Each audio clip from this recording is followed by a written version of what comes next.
আজ কোর্টের 17 নম্বর এজলাসে এক অভিনব কেস উঠেছে।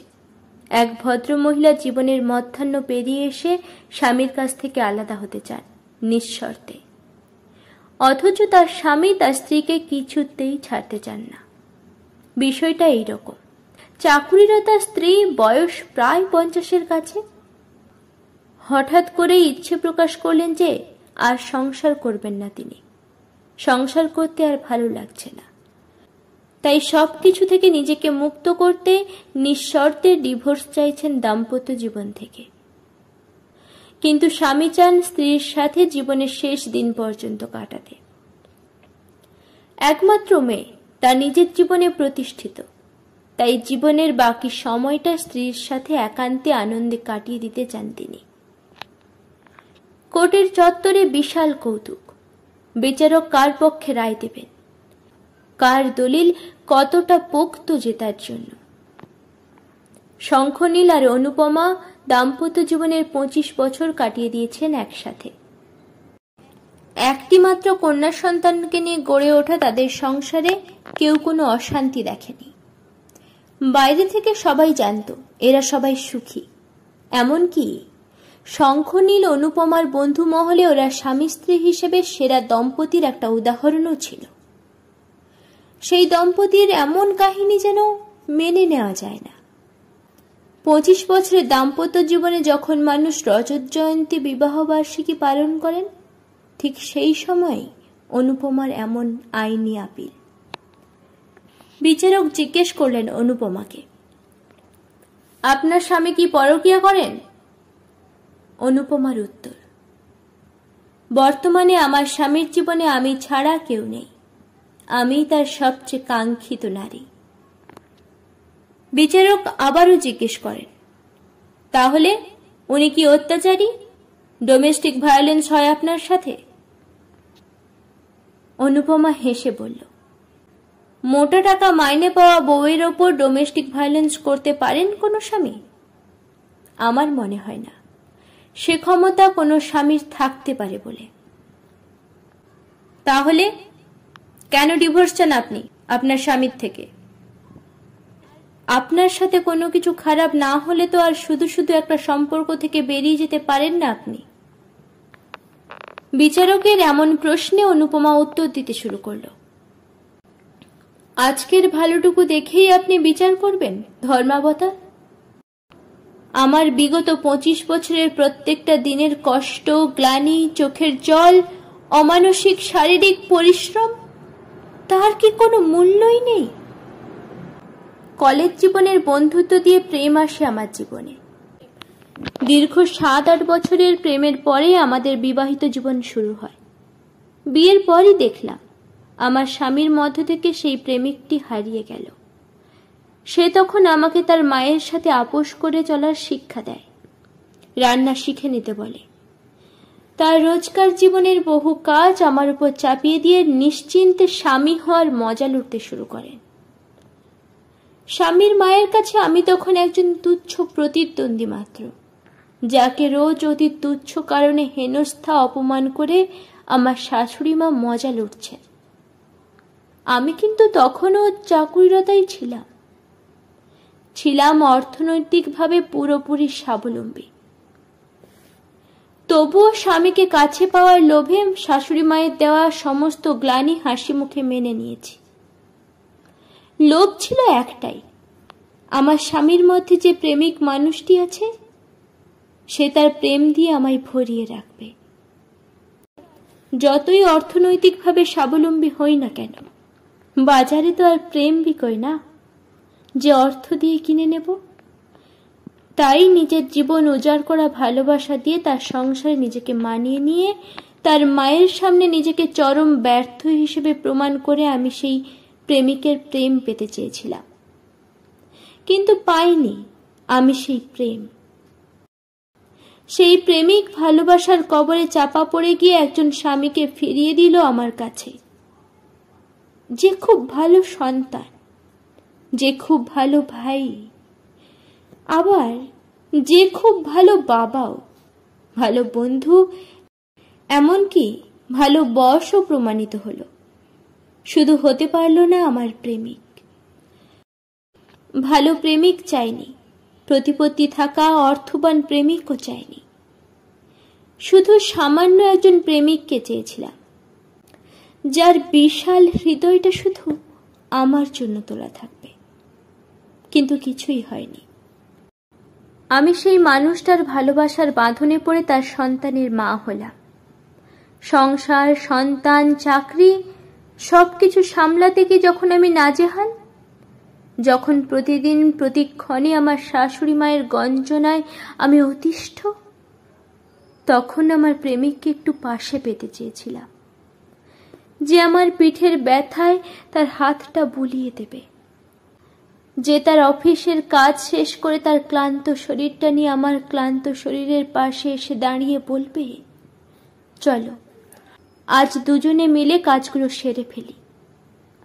আমি মানা করলেও সে বলবে, ক্লান্ত তো দুজনই, অফিস তো দুজনেই করেছি, তাহলে ঘরের সবটুকু কাজ তুমি একা কেন করবে?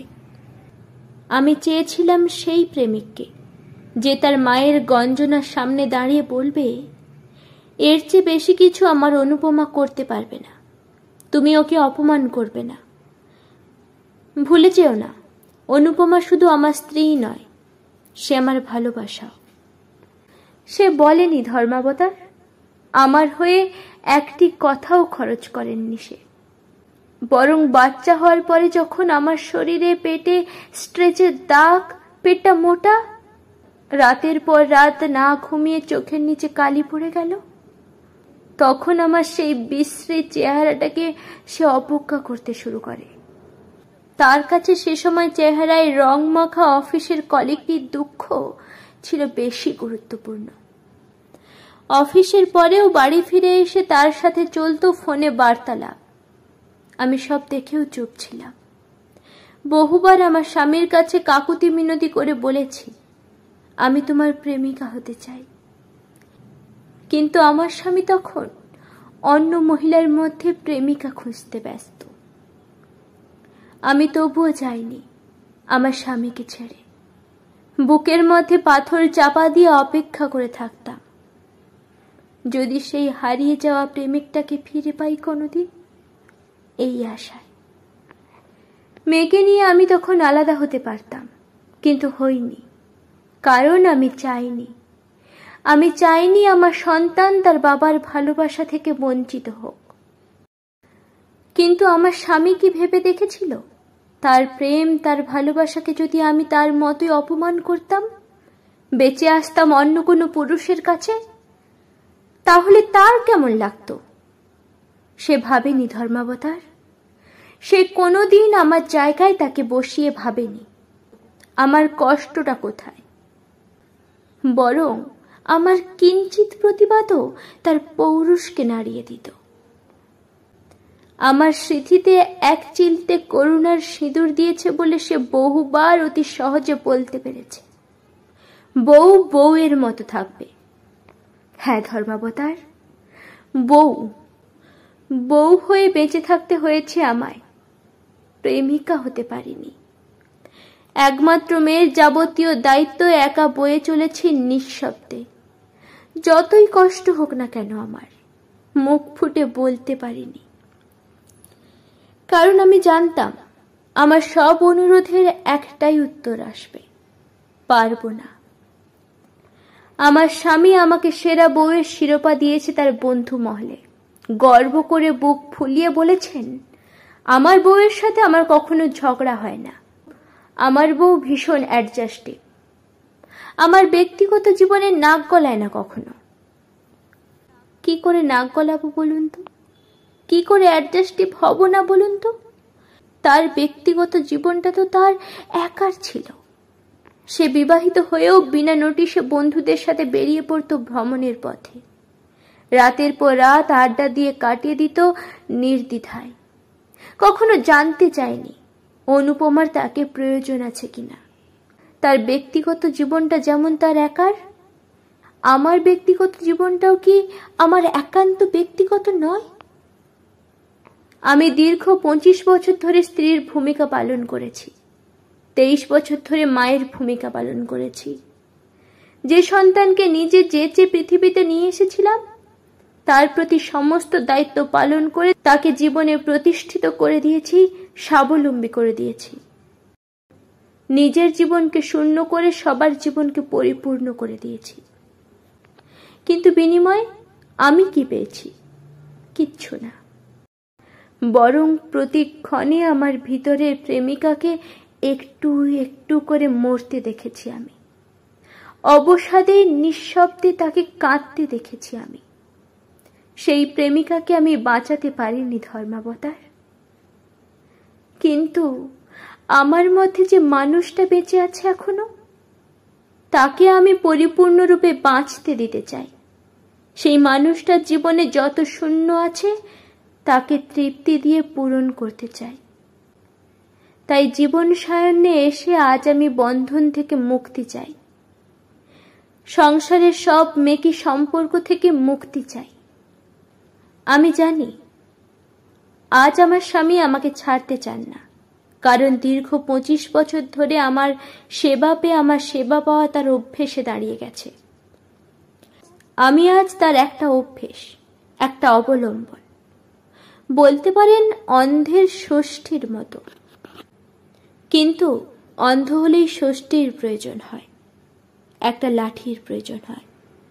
একজন পঙ্গুর জীবনে তার লাঠিটা তার প্রয়োজন হতে পারে, কিন্তু তার ভালোবাসা হতে পারে না, কখনোই না।